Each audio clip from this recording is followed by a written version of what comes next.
Welcome to the Wharton Tech Toks podcast, the official student-run tech podcast of the Wharton School. My name is Kirk Hachigian, and I'll be your host. Today, I am very excited that we're joined by Julia Oberrotman, a Senior Director of Corporate Strategy at Okta. Great to see you, Julia. Thank you so much for joining us today. Great to see you again, Kirk. Nice reunion here. We used to work together a number of years ago, and now our paths cross again at Wharton, the alumni network. So thank you very much for the opportunity to reconnect and to participate in what sounds like a really cool podcast series that you have running here. So thank you for the opportunity. Excited to chat today. Absolutely. Really excited for the conversation. It's great to see you again. I know it feels like it's been ages since the COVID virtual days of consulting, but very excited for this. I think maybe we'll start off talking a little bit about Okta's position in the realm of cybersecurity, transition a little bit more to your day-to-day and what corporate strategy at Okta entails, and then would love to talk a little bit more about your Wharton experience, your MBA and career architecture overall, if that sounds like a good plan. Let's do it. Game on. Perfect. Yeah, maybe to start, I think for people who are listening who aren't as steeped in the realm of cybersecurity, would love a simple high-level overview of kind of what identity and access management actually does and why they should care about it. So identity and access management is the front door to everything, and making sure that the right human, the right machine, the right AI agent, the right server is able to access the right database, the right application, and the right information at the right time and with the right level of privilege. You don't want to be giving your credit card to your 5-year-old. That's the analogy. Makes sense. And then maybe talk us through a little bit where Okta plays in this. So if someone clicks on sign in with Google on a website, what's kind of happening behind the scenes there to make that happen? So Google is like what we call social login, and Google has access to not only their whole suite of Google Workspaces, Google Cloud, and so forth. It's kind of the front door for their ecosystem, but then it's also the front door for other third-party, what we call ISVs, independent software vendors, basically other companies who have built integrations to Google. Now, that matters because, a lot of consumers will see login with Google, login with Facebook or Meta, login with Apple. And so identity is part of many of the offerings to simplify that front-end experience.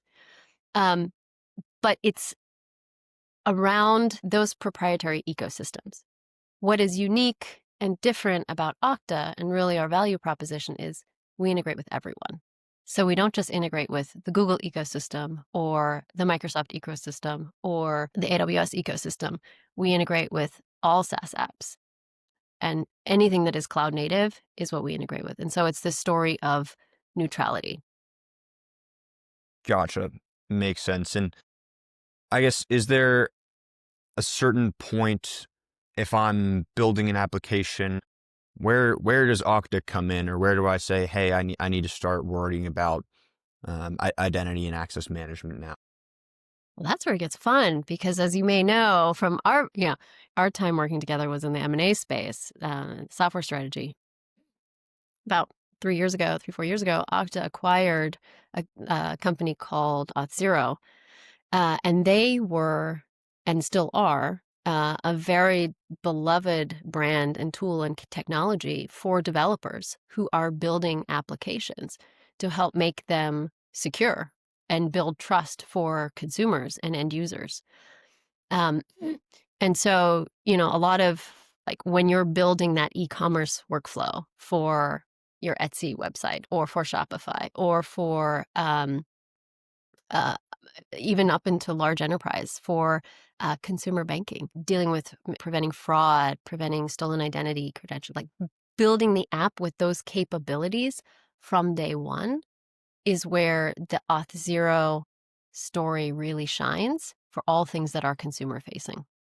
And I say that in contrast to Okta, which it tends to be much more of a internally focused capability for large enterprises to make sure that their employees are accessing the right information with the right tools at the right time in compliance with whether it's corporate policy or regulatory compliance. So that combination of internally securing your humans who work for you and externally making sure that your consumers have trust that their financial information, their identity information is not going to be stolen. That internal and external focus is really unifying the power of why identity is security.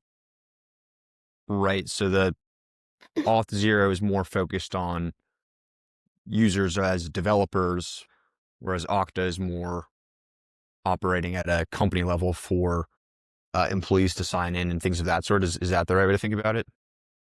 Yeah, and I would just double click on what you're saying in that Okta is traditionally purchased by a CIO or a CISO of a medium, large enterprise to make sure that all of their internal IT landscape is secure so that when you or I log into our laptop and then go access the CRM or Workday to look at our benefits and our pay stubs, all of that happening behind the scenes is seamless. So you're not remembering 10 passwords.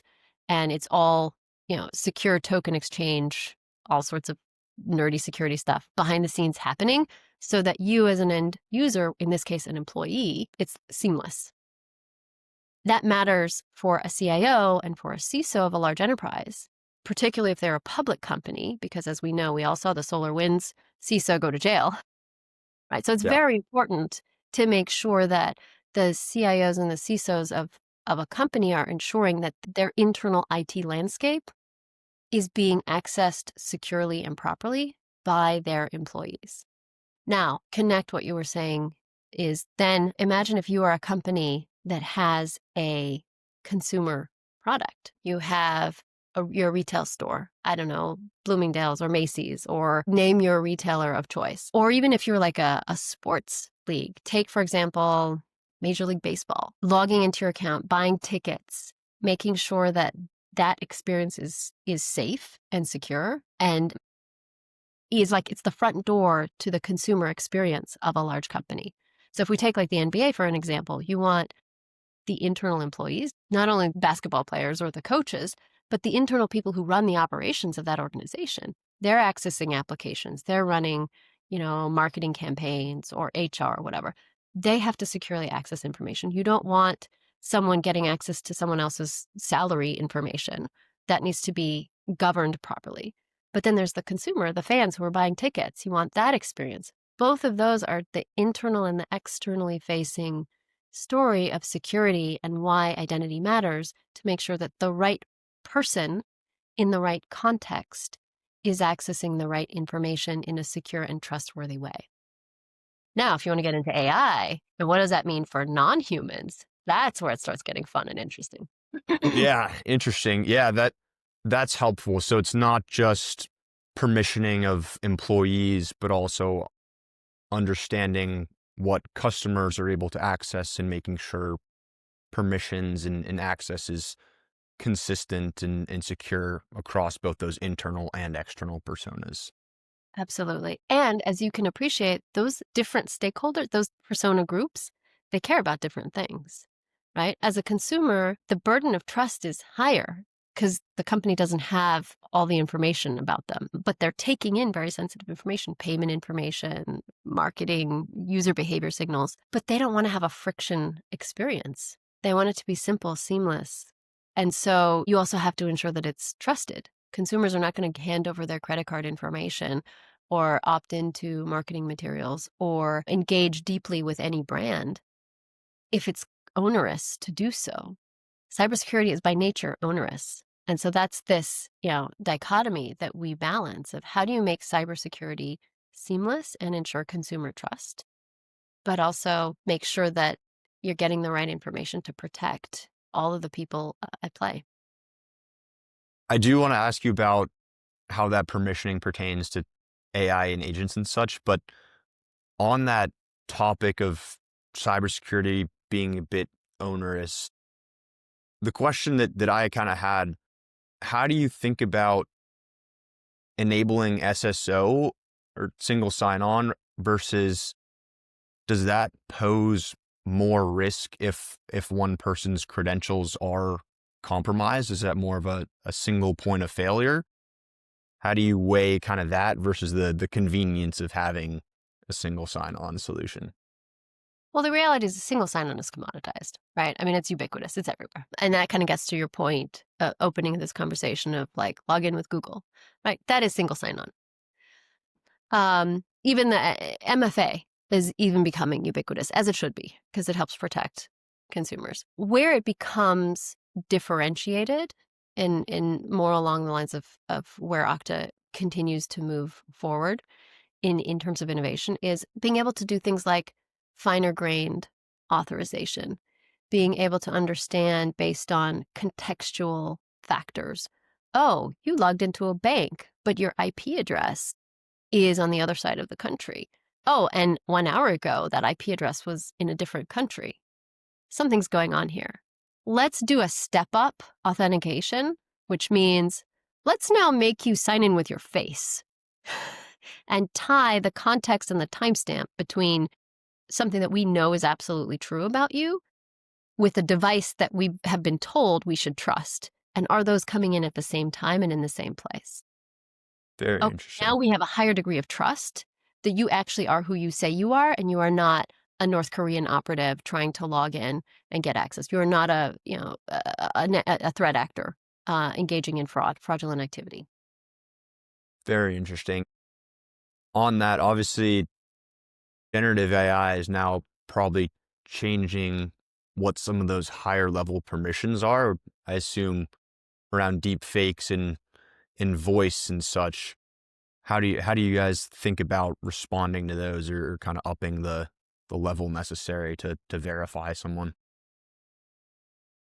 We talk a whole hour just on that topic. Yeah, I mean, we all saw in the recent months, how these massive campaigns and computer farms of North Korean operatives bypassing MFA on corporate laptops and getting actually hired and on the payroll of many large tech companies. And, the deep fake stuff is real. The bypassing the traditional and broadly understood cybersecurity measures is a growing problem. And now you see, like with the recent publication of the Anthropic article of AI enabled nation state threat, like the amount of leverage and blast radius that folks can now accomplish is frankly terrifying. And it should be terrifying, not only for keeping CISOs awake, but every single person, every single citizen should be concerned. I mean, for example, I had a group of undergraduates come in to Okta and give a presentation. And I was like, why do you think you should care about cybersecurity? And they're like, oh, because,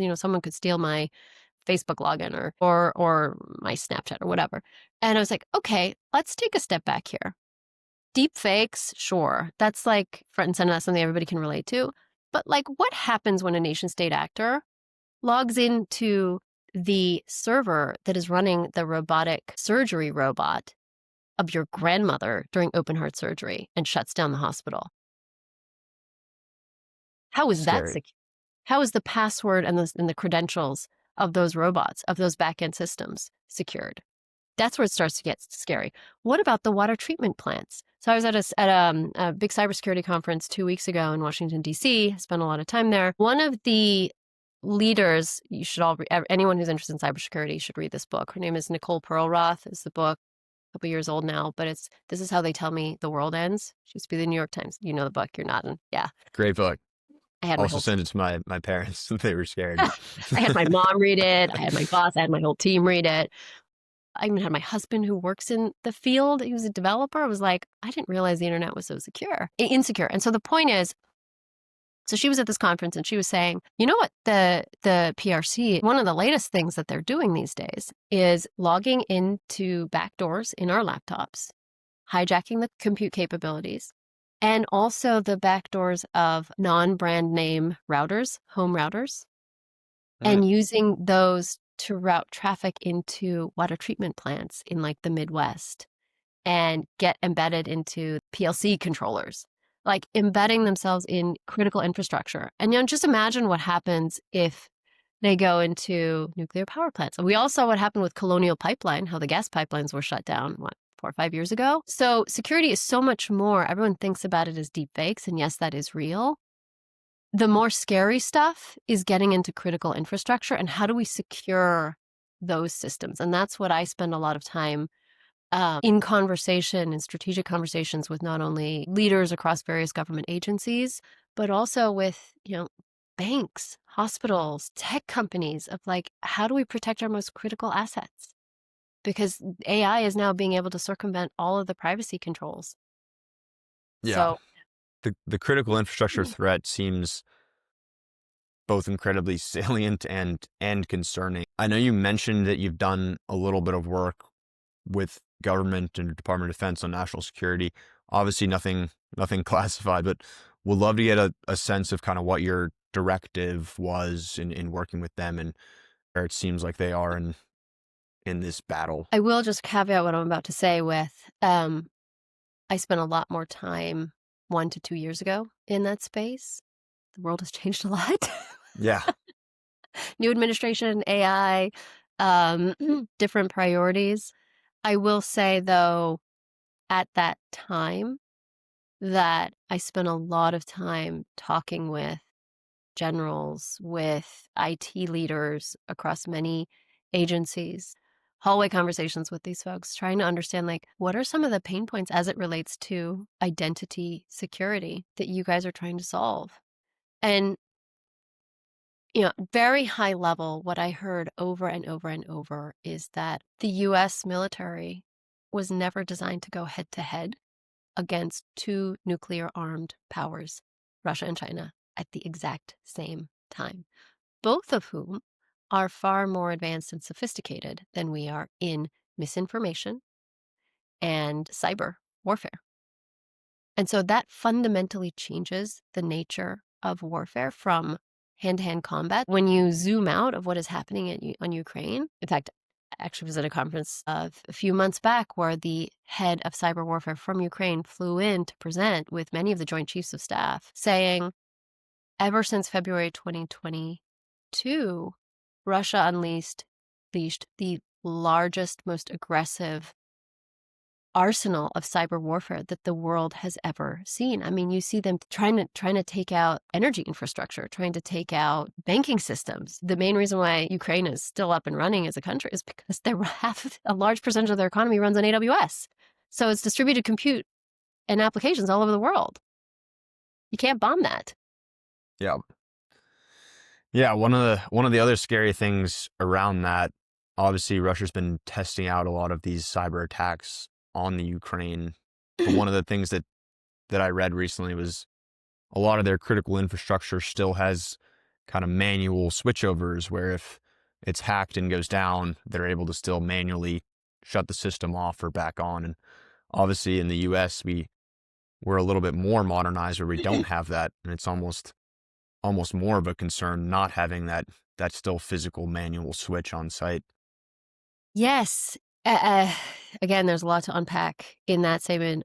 You can also look at one of I think a critical point of like, look at the progress and the advancement of US hyperscalers, GCP, AWS, and, to a certain extent, Oracle and Microsoft too. But I spend more time in the AWS GCP type of world. And you look at what Europe is doing. And I've had a lot of conversations with AWS. I attend reInvent every year. I have lots of interesting conversations with folks there. And one of the things that stuck with me in conversations over a number of months is this notion of autonomy and resilience. You just touched upon it, resilience. But to expand on that, it is same thing after all those sanctions, after Russia invaded Ukraine and all of these sanctions were imposed on Russia, right? The AWS also had a big footprint in Russia. They're like, oh my gosh, how do we decouple ourselves from this? And it really spurred a lot of deep thinking, not just at AWS, but across many parts of the economy. What does strategic autonomy mean? How do you make sure that your business runs and you have operational resilience and business continuity when, I don't know, a threat actor drags an anchor in their submarine across the ocean and cuts the cables, right? How do you make sure that your bank, your insurance company, your telco has to continue running? And, the EU has built AWS. Yeah, they wanted to, Germany basically said, like, we want to build sovereign cloud to make sure that we are running on EU soil, run by EU folks, massive investment. They sent the bid out to lots of, local European cloud providers. Nobody had the sophistication. And so AWS built it and they launched. And it's a huge, huge value proposition because everything is traceable down to the server level. So anyway, I know we're digressing off of identity security, but there's lots of cool tentacles here of operational resilience for cloud businesses. Yeah, really interesting.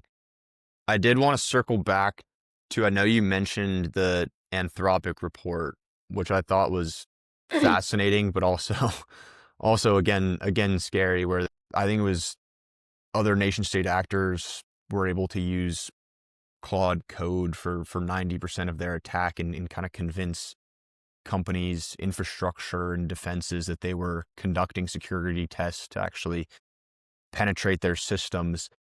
Obviously, there's a lot of back and forth tension on this front of social engineering getting better with AI, but also maybe anomaly detection getting better with AI. Where do you see this balancing out, or how is AI in strengthening both sides shifted the playing field at all? I think the game just got 10x harder. Threat actors can move so much faster. We in the cybersecurity industry, we're just one small piece of it. You talk about network, Palo, endpoint, CrowdStrike. You talk about things that Zscaler is working on as well. Like, we all have a role to play in being able to detect anomalies faster, to identify when things are not doing what they're supposed to be doing, and killing sessions, logging people out, being able to audit and trace who did what happened when, so that, even after this new SEC law came into effect earlier this year, of like the reporting time, right? Previously, so many threat actors have been in everybody's infrastructure for such a long time, but it's silent because nobody wants to admit that they've been hacked until, like, I don't know, North Korea publishes Sony's emails, right? Until you can't ignore it. And so this SEC legislation is really significant, that like people have to report material breaches. Now, you could argue what is material, but the point is, we as an economy, as a group of business leaders across all different verticals and industries, have to move faster because the threat actors are outpacing us. And this ties back to the exact same argument that I hear with my military national security colleagues, counterparts, is it's a pacing challenge. They are moving faster. We got to catch up. We got to move faster. Yeah, makes sense. Do want to touch on a little bit more of your role in corporate strategy. I think I had one more question before we get there. I know we talked a little bit about Auth0. Obviously, was a huge acquisition. I think around $6 billion, around 5 years ago, I want to say. Would love to hear kind of how the acquisition has gone, what the strategies look like. It seems like the companies have remained a little bit separate versus really becoming fully integrated, but would love to hear your perspective on where things are at with Auth0. It has been a really exciting ride. They are a really impressive group of people, really cool technology. As you very well know from our days together in M&A, there's the strategy and the value proposition and the investment thesis. And then once you acquire and integrate, then there's reality. Yeah. It's a lot more complex and nuanced and messy, but fascinating. I have had the privilege of getting to work with many members of that team on the product, on the go-to-market, on the engineering side. They are world-class. Those guys are really, really sharp, and they're fast. They bring a very different lens in the world, different customer set, different sales motion, different product development cycle. And that has been a really fascinating journey of how do you take this beloved technology among developers and make it more of an enterprise thing without losing the thing that made it great. And that's way harder to answer than than it sounds. There's a lot of nuance to that. And how do you grow this within the organizational structure that we have? How do you think about joint product development? How do you think about things like BUs? How do you think about things like selling? You're selling to different people, different organizations, different segments of the market, different verticals, different industries. There's a different value proposition. What is the maturity journey of this organization? They were younger and smaller than Okta was and is. And so a lot of things to consider. And honestly, that's part of what makes my job super fun is strategy. Like, how do you realize value from this? How do you deliver business outcomes? What does it take? And it is messy. It is fascinating, but they're really fun and interesting business problems to work on. And I think we're in a really exciting place now with AI because, Okta came about in the age of cloud when SaaS was taking off. And AI is this next major tailwind for us. And it really helps showcase the 1 + 1 is 3. Auth0 plus Okta is greater than the sum of its parts because you have some of the products I can speak about that have gone GA. Auth0 has this new capability called Auth0 for AI agents. So that is helping builders develop, as they're building AI agents, build them with the right security controls in place. Just like we had this conversation earlier about building it with the right login to protect consumers. Well, what is the right set of permissions, fine-grained authorizations, auditability trail as developers are building agents? Because if you try and figure that stuff out later, you're screwed. The whole industry is waking up and recognizing if you don't get security right in the beginning, it's a giant mess. So that Auth0 has a huge role to play there in building trust and ensuring trust for AI agents and builders of AI agents. Now you add in the other components and new innovations coming out of Okta. So for example, there is this new capability we have called cross-app access. If you followed any of our publications or attended our big conference, Octane, you would have heard a lot about this. Cross-app access is the capability to interact securely across lots of different apps and brokering that, whether you're a human or a non-human, in the context of agents, making sure that agent is accessing the right things that it has been designed to do and not other things. So that's the Okta piece. Now, there's the third building block of this end-to-end agentic story, and that is called ISPM, Identity Security Posture Management. And if you followed us about 1.5 years ago, we bought a company called Spera from Israel. Brilliant team. Oh, wow. Those guys spun out of Unit 8200, real security leaders, phenomenal data ingestion pipeline, phenomenal data mapping, data normalization. But what matters with ISPM is the visibility. So identifying and tracking and discovering what agents are running in my system, what are they accessing that is otherwise just shadow IT and like a nightmare for any security leader. So you put all three of those together and you have build, implement, and run, and then you have manage from end to end that security of what agents are being built, deployed, run, and accessing things in my environment. That's then where you start to have trust such that, I don't know, large banks who are undergoing AI transformation, insurance companies as they're building AI agents, large GSIs who are helping build those for the Fortune 100, the Fortune 500, are all beginning to then say, the world will start trusting AI agents to operate on a human's behalf, execute payments, do procurement, close procurement deals, move hundreds of millions of dollars because they're trusted from the moment they are built in running, and there's full auditability in governance of what they are doing. Right. I think that auditability and governance piece is especially important. It's almost a whole new problem of, hey, we've built these agents. How do we actually know what they're doing and what if the permissioning is working right, since there's not necessarily a human following them around.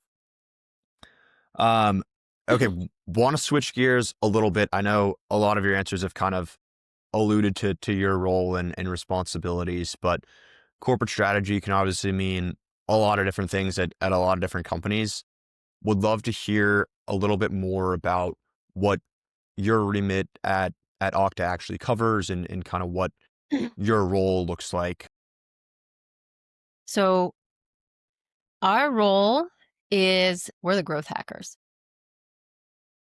Said simply, that's what we call ourselves. Now, what does that mean, right? Because any former consultants on the call listening to this podcast A would be lot of like, those. what? Nobody, like very few people I know, myself included, wanted to ever go into a corporate strategy role. So I can just do what I was doing in consulting and build slides all day that become shelfware. But at least I get to do it 40 hours a week or 50 hours a week instead of 100. Okay. But most of us who want to do consulting and want to be on the front lines of influencing the C-suite of large enterprises and large organizations and private equity shops, investors, is we want to help make an impact. We're driven, we're motivated. Like the world is changing and we want to be a part of it. And we want to help shape it. Most corporate strategy roles at large companies are not that. They are building slides. Why what I do at Okta is very, very different. And I feel very privileged and grateful to have the role that I do and the team that I get to be a part of, because Okta started as a startup, right? So, there's still this startup culture, startup engineering company culture of like, we're all builders, we're all owners. And yet we are a nearly $3 billion company with 7,000 employees and have been public for many years and serve a very large percentage of the Fortune 500. And so we are also an enterprise, and we're continuing on this very aggressive growth journey, now accelerated by AI. So you see this dichotomy between startup mode, get scrappy, and large enterprise. And those large enterprise skills are, of course, the skills we learn in consulting. But I started my career in as a startup. I'm an engineer by training. I love rolling up my hands and like figuring out how to build something cool. And so that's what I love about the corporate strategy role that we do, is we straddle both of these. Fundamentally, our job is to figure out what it takes to accelerate the growth of this organization as we transcend startup mode and accelerate the maturity into more and more large enterprise mode, while still being true to our roots, which are innovation, creative disruption, doing hard things that solve hard problems for the world. We do those traditional strategy types of things, but we also say, hey, here's what's cool and is happening in the world.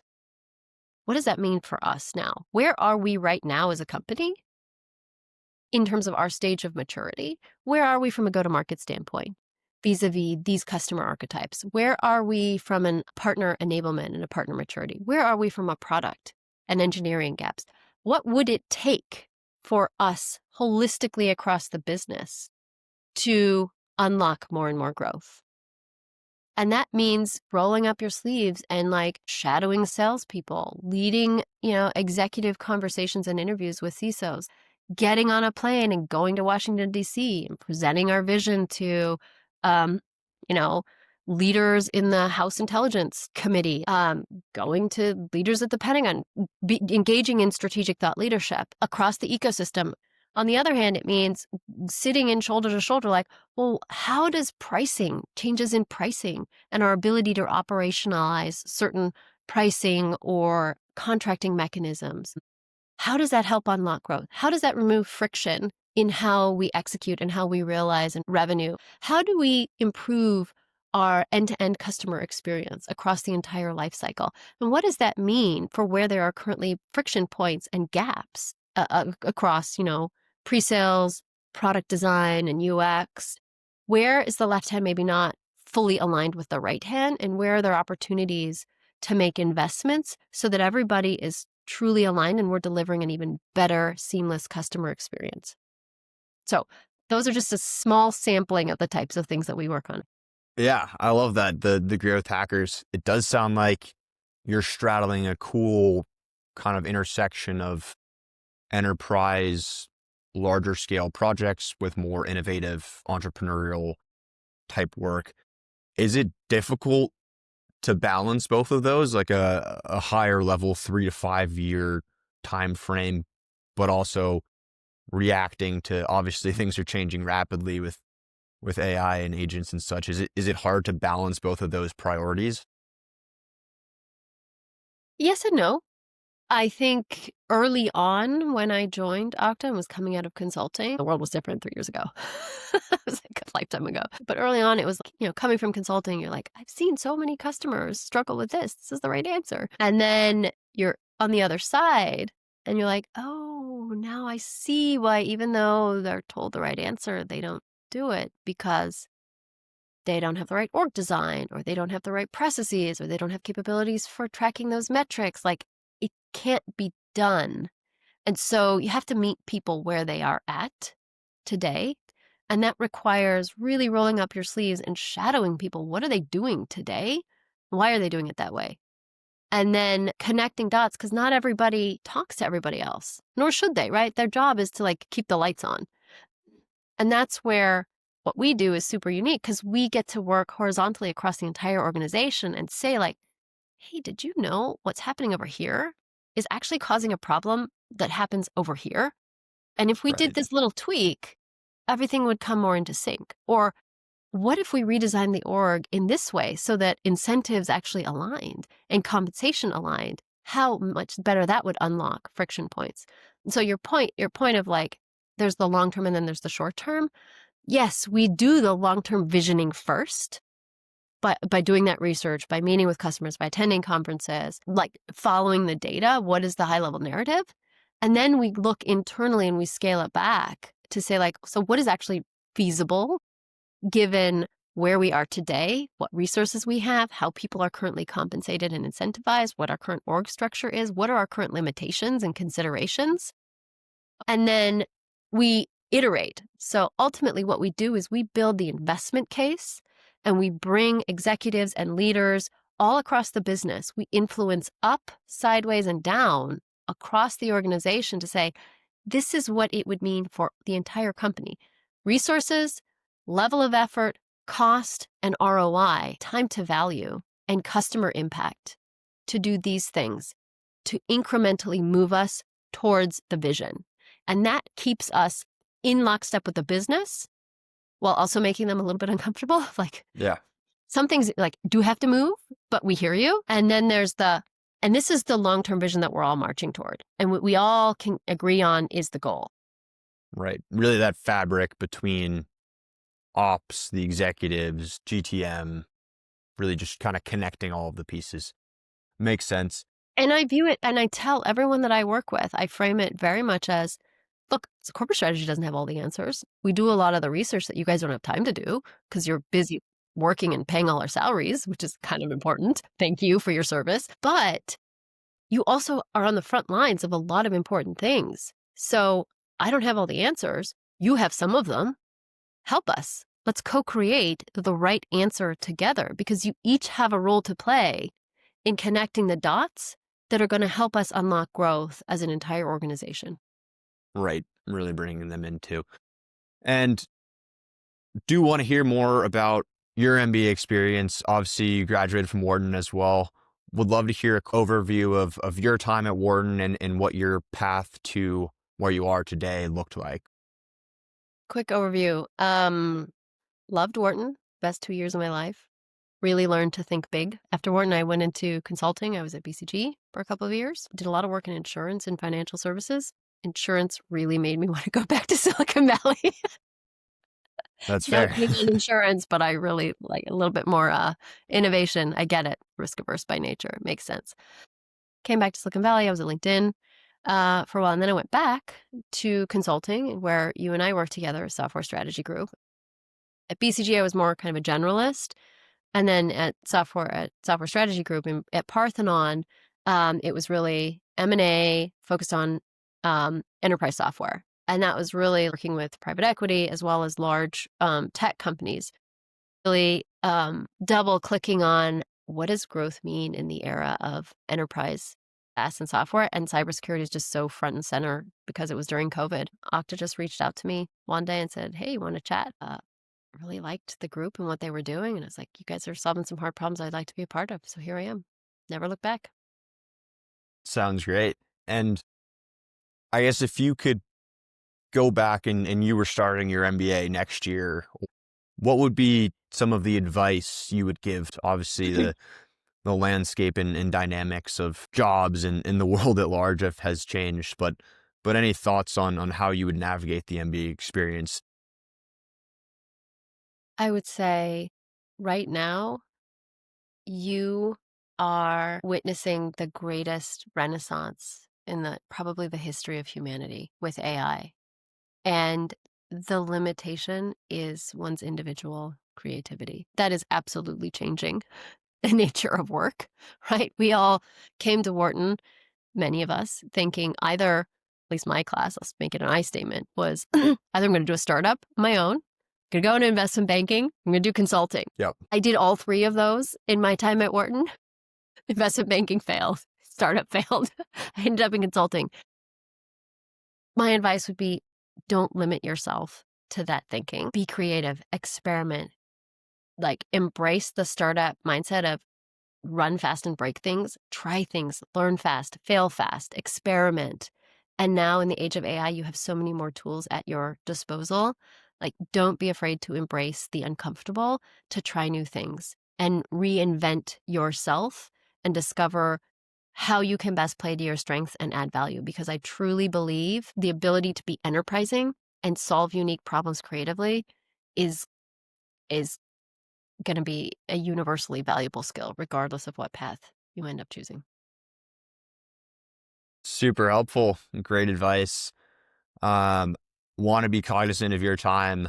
Any final thoughts or things we didn't cover that you'd like to cover?